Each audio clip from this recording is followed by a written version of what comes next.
in the play-in tournament. You know, our history of the play-in, just kind of just want to feel like what it's like to get through that and get into hopefully a series with Houston. The fight to avoid the play-in in the Western Conference. Kawhi Leonard, James Harden showed up when the Clippers needed them the most against the Warriors. Here they are in the fourth. Leonard drives, nails a fadeaway again, gets it, drills a tough contested mid-range jump shot here. Leonard shot 12 for 18 for 31 points in the half court, had 33 points on the night. A couple possessions later, though, Clippers still down here by 4. Harden attacks the paint, makes the layup. Clippers down by 2. They would tie it to send it to overtime. We're there now. Game tied at 111. Chris Dunn finding Harden. He gets it done with the 3. Clippers up. Same score here. Harden again knocks down a contested 3 over Jimmy Buckets. Shot 9 for 18 for 21 points on contested field goals. The Beard was feeling himself, and so were the Clippers. They're up by 2. Harden driving. Puts up a floater. Butler gets called for goaltending, though. He can't believe it. Kawhi Leonard and James Harden combined for 72 points, 59% of Clippers total. Harden, 39 points, 10 assists. Clippers win 124-119. So the Western Conference playoffs are now set. While we knew entering Sunday that the Thunder, Rockets, and Lakers would be the top 3 seeds, the rest was up for grabs. The Timberwolves earned themselves the 6th seed and matchup with the Lakers, while the Nuggets and Clippers meet in the 4-5 matchup. Malika Andrews and the NBA Countdown crew got us ready for the big matchups. After some exhilarating finishes on Sunday afternoon, the Western Conference is set, which means we know that in the 3-6 matchup here, it is going to be the Los Angeles Lakers versus the Minnesota Timberwolves. Everyone start queuing up your gifts of Rudy Gobert and Luka Doncic, because we're going to get to see that matchup even if Luka is in a different uniform. What's this going to come down to? I mean, when I look at this team and I look at the Lakers, they don't have a dominant center. So we're talking about a team that's really not going to go in the paint, because we know Rudy is more of a defensive guy. So I think this is a game where it kind of plays into the Lakers' favor. I think you bring in Naz Reid, but that's also a switchable matchups. And we know Lakers have a lot of wing defenders. So I think this is a team that they can guard defensively. Yeah, the Lakers really like going small, Perk. They do, because LeBron James could play the center position. Right, and especially in a series like this, is all about matchups. And when you look at a guy like Julius Randle, who has been playing some pretty damn good basketball this last part of the season, Lakers have the personnel to match up with him and take him out of the game. I just feel like, you know, Anthony Edwards, he's a problem, right? We all know that he's dangerous. So good. But so is Luka Doncic, right? And who's going to stop him from the Minnesota Timberwolves? I don't think the Lakers are going to sweep them. I don't think they're going to beat them at 5, but I do have the Lakers winning this series in 6 games. That's how I feel. I think the Lakers in 6. I think that when you look at Minnesota, they've got some size, but they're not going to be able to utilize that with Rudy Gobert, because the Lakers will be able to go small. As a result, he'll be a non-factor, as he has been in playoffs past, because when teams put smaller lineups in, it's difficult for him to adjust. This is what I love about this matchup. It's going to require a superstar performance from Anthony Edwards. Ant-Man is one of my top 2 favorite players in the entire NBA. I can't wait to see this brother. And here's the thing. Not only is this superstardom required for that reason, but also keep in mind who bounced him out last year in the Western Conference Finals, who put on a show in their house to do it. That would be Luka Doncic. You Anthony Edwards, you got to answer the call. He's going to need help. He ain't going to get enough of it. But he has to show out, and I believe he will. Well, now we know with the Lakers matchup, I'm also looking forward to Shannon Sharpe, Timberwolf, Werewolf, whatever he is going to be Lakers.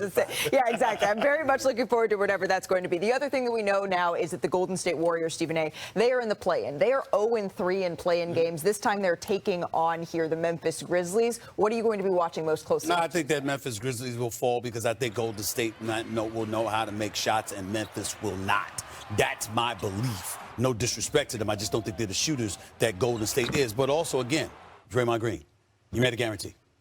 This is playing to get to the playoffs. You made a guarantee. I mean, once again, there's no dominant center. We're talking about Golden State, who has no center. So Memphis is not going to go inside. So they match up well with this team. So I'm Golden State. You think Golden State's going to get their first play-in win? Okay. I'm going with Golden State as well, but that's a problem, because they have a big in Jaren Jackson Jr., right? So why wouldn't they utilize that? We're talking about a guy that I know, but we're talking about a guy, UD, that made the All-Star team this year, And I'm just looking at, Memphis is still missing and searching for that Dylan Brooks type player that they've been missing since he left. So 4-6 in the last 10 games. They limping right now. The one thing that we're going to, speaking of limping, though, the one thing that all of us are going to have to keep an eye on heading into Tuesday's game, Golden State just 2 days to turn this around. We saw Jimmy Butler banged up at the end of this game against the Clippers, and Steph Curry, his hand heavily wrapped here. We expect and hope they're all good to go, and everyone's going to get their best shot. Tuesday, Guarantees. the play-in begins. Can't wait. Remember, guarantees. Guarantees.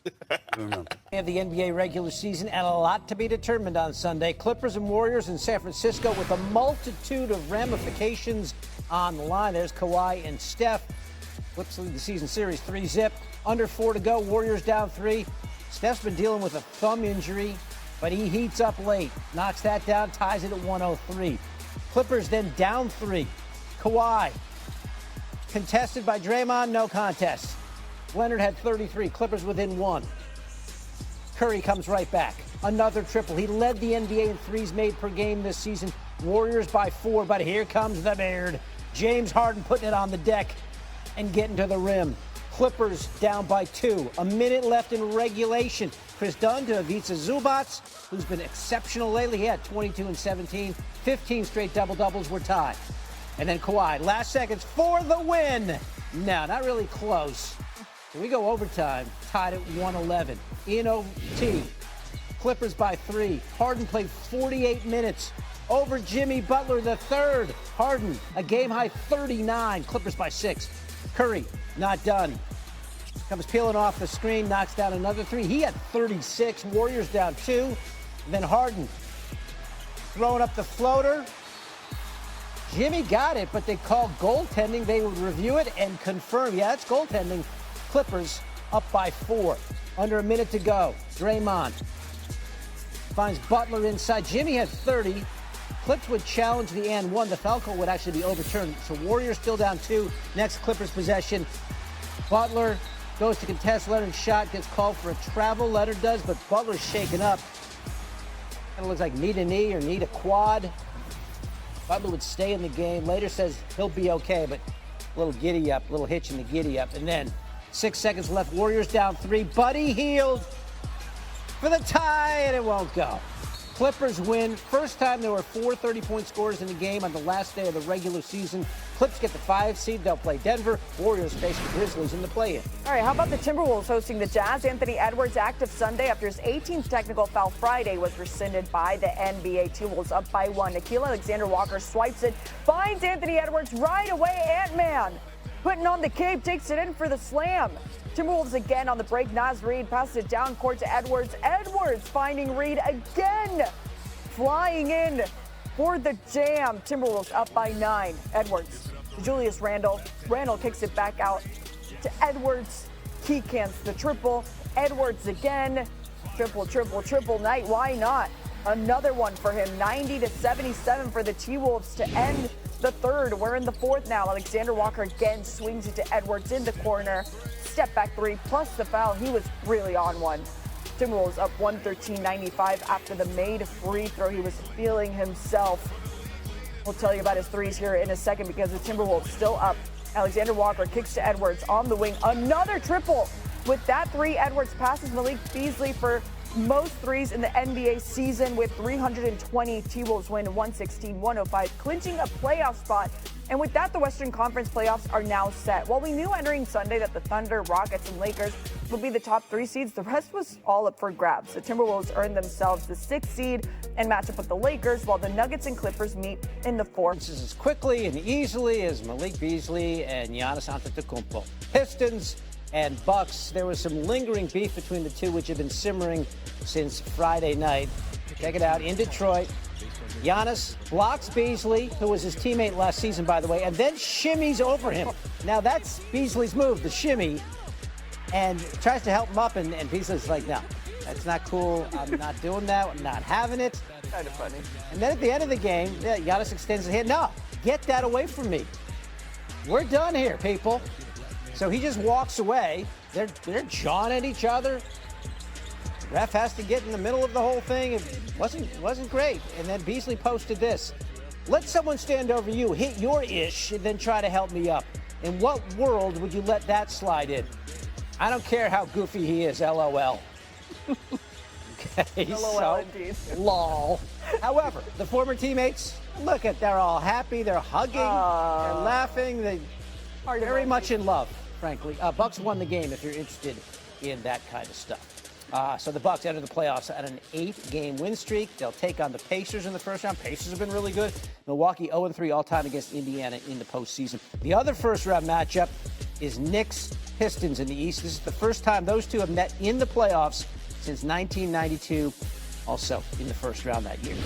We'll tell you about the Heat in a second, but we got to focus on the Wizards, specifically Bub Carrington. Wizards were down only by